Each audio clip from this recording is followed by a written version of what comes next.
चैतन्य महाप्रभु भी जब ऐसे महाभाव प्रकट करते तो उनके जॉइंट्स जो है खुल जाते थे, इतना सा हाथ इतना लंबा हो जाता था, सारे जॉइंट्स खुल जाते हैं, मुंह से फेन आने लगता है और ऐसे मूर्छित गिर जाते हैं। ये इतना प्रेम जो है बहुत बड़ी चीज़ है।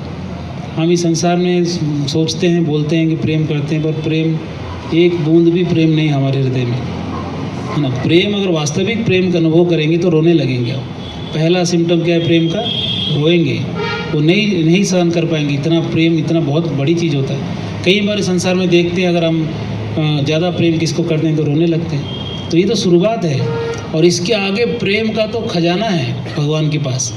तो यहाँ संसार के लोगों के प्रति प्रेम इतना नहीं हो सकता, क्योंकि हमको गलतियाँ दिखते हैं, और ज़्यादा प्रेम कर भी दे तो शरीर छूटने के बाद फिर प्रेम खत्म हो जाता है, क्योंकि मृत्यु तक ही सीमित है। तो इसलिए यहाँ वो प्रेम इतना देखा नहीं जाता। पर ये प्रेम अगर आप भगवान से करेंगे तो आप दिन रात भी रोएं तो भी आपको कम लगेगा।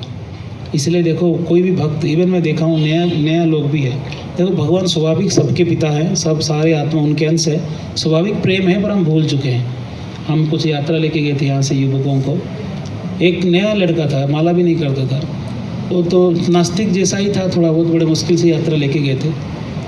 और वहाँ जैसे ही वृंदावन कृष्ण बलराम के सामने गया, वो आधा घंटे तक देखता रहा और रोता रहा। तो बाद में बोला, पता नहीं क्यों, मैं तो भगवान को इतना मानता भी नहीं, पर यहाँ कृष्ण बलराम को देख के मुझे इतना रोना आ रहा है, मानो कि जैसे मेरे खोए हुए पिताजी मुझे मिल गए। ये स्वाभाविक प्रेम है भगवान के प्रति। ये तो शुरुआत है, अगर हम और गहराई से भगवान को प्रेम करने लगेंगे तो ये प्रेम किसी भी स्तर में जा सकता है, अनंत है ये प्रेम।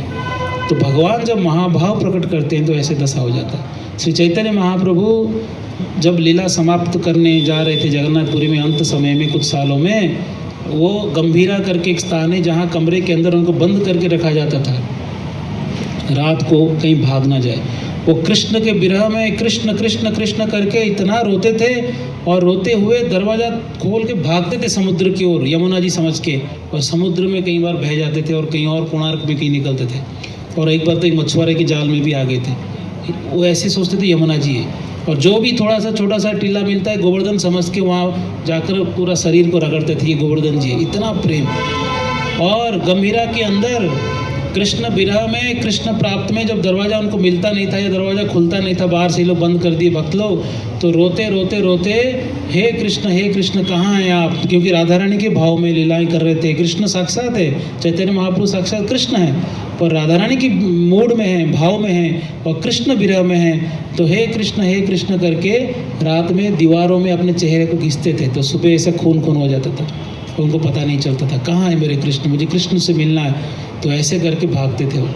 तो इतने प्रेम की पराकाष्ठा ठाकुर जी ने दिखाया है, ये प्रेम होता है।